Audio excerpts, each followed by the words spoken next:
Welcome to HR Borderless by Thriver Consulting Partners, the podcast where we talk about everything you need to know to hire, operate, and grow beyond borders. From our home base here in Mexico, with operations across LATAM, Canada, Vietnam, and the Philippines, we live these topics every single day alongside our clients. Today we're diving into something I'm genuinely passionate about because I see it firsthand. What actually keeps CFOs awake at night when their company starts hiring talent in other countries? It's not fear of growth. It's the tension between growing fast, doing it right, and not quietly loading the company with a risk nobody saw coming. Over the next 11 minutes, we're going to break that down exactly. So settle in. This one's going to be useful. Okay, let's start with the pressure to grow, the root of the problem. Why are companies hiring internationally more than ever? The short answer, talent has no borders, and neither do markets. After the pandemic, the world realized you can have your best salesperson in Berlin, your best engineer in Mexico City, your best operations director in Manila, and they can all work together effectively. And boards of directors know it. That's why they're pushing their executive teams to expand. New markets, new clients, new revenue streams. And one of the fastest ways to capture that opportunity is putting people on the ground. People who know the local market, speak the language, have the relationships. Up to this point, everything sounds great. The business wants it, the strategy justifies it, the talent is available.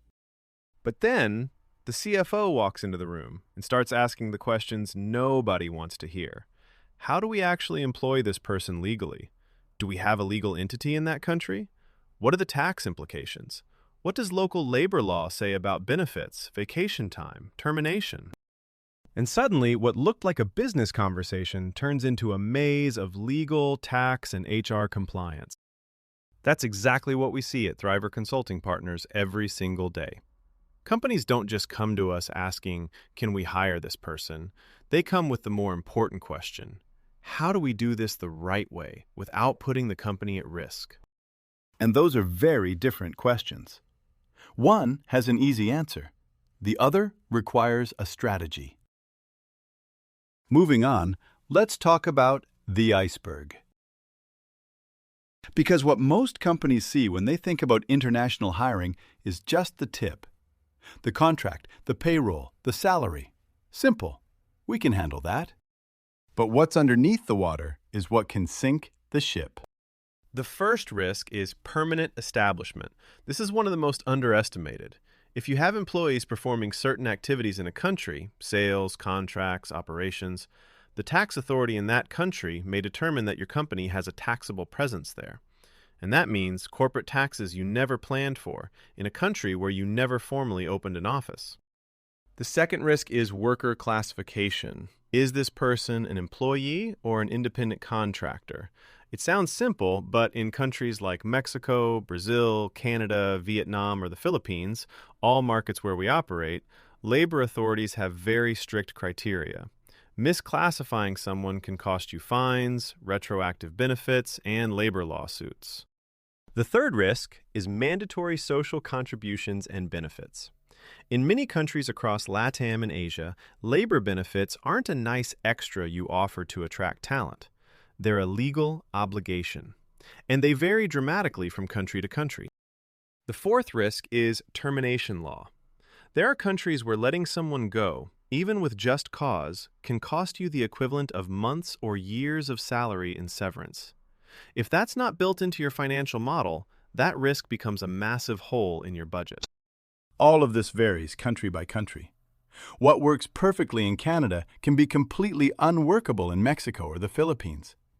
You can't copy and paste a global compliance strategy. At Thriver, thrivercp.com, when we support a client through an international expansion, we don't hand them a generic checklist. We give them country-specific intelligence, a real risk assessment, and a roadmap that protects both the company and the employee. Because the cost of getting it wrong almost always exceeds the cost of getting it right from day one. Now let's talk about speed, because this is where the real tension lives. The business says, we need this person hired by next month. Legal says, we need to analyze the structure. And the CFO is stuck in the middle, trying to keep the train from going off the rails.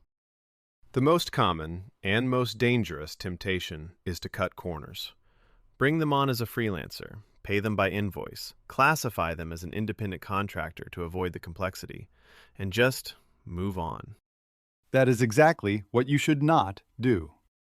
Worker misclassification is one of the most costly mistakes companies make when expanding internationally. And I'm not saying that in the abstract. I've seen it. Companies that hired someone as a contractor in Canada or Vietnam and years later face an audit and have to pay back taxes, penalties, and benefits they never accounted for. So what's the alternative when you need speed without sacrificing compliance?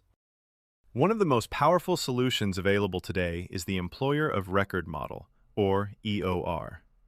An EOR is a company that legally employs your worker in the foreign country on your behalf.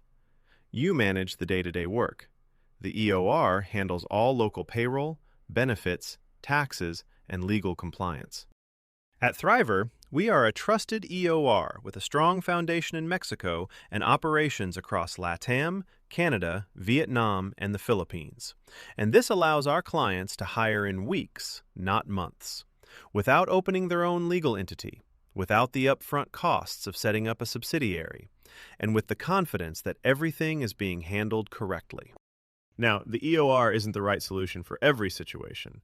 If your plan is to have 20 people in that country over the next 3 years, it might make more sense to invest in setting up your own entity. The analysis depends on how many people you're hiring, in which countries, and what your growth projections look like. That's exactly the conversation we have with our clients at Thriver Consulting Partners. We don't sell a single solution. We do the analysis of what makes the most financial and strategic sense for each company at each stage. If you're a CFO listening to this right now, here's a practical framework to take with you. 3 questions you should answer before approving any international hire. First question, does the revenue potential of this market justify the investment and the risk? Not every international expansion makes financial sense. Sometimes the pressure comes from the commercial side, and the CFO has to be the one who puts the numbers on the table and says, we need more than X for this to be viable. Second question, have we gotten expert advice on the specific legal and tax exposure in this country? Not Googled it, not asked the corporate lawyer who handles your local contracts. Actual experts who understand the labor, tax, and corporate law of that specific country. That's the difference between protecting yourself and exposing yourself.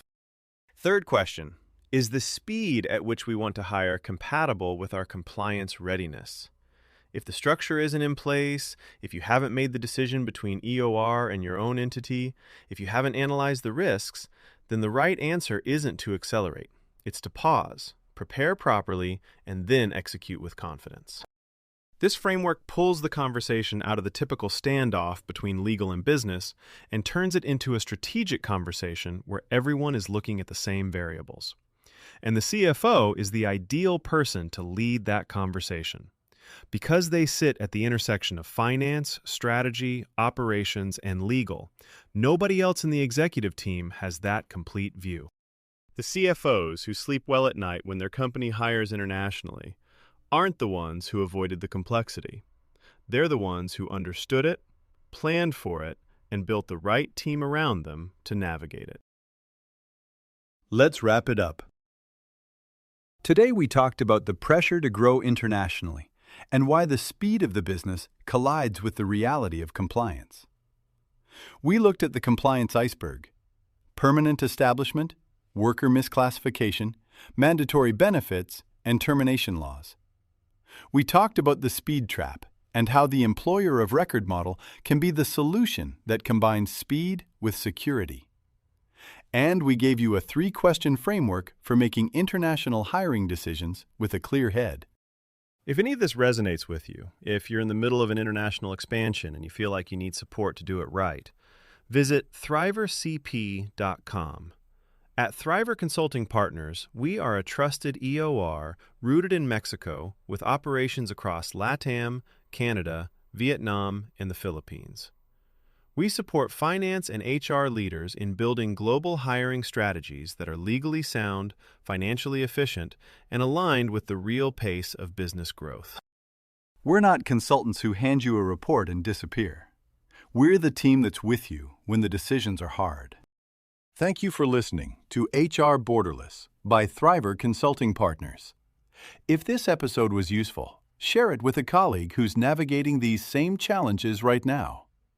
Subscribe so you don't miss future episodes, where we'll keep talking about the decisions that truly matter for those building teams without borders. Until next time, remember to follow us at social media and visit thrivercp.com for more information. Thriver is ready to help you with your expansion efforts.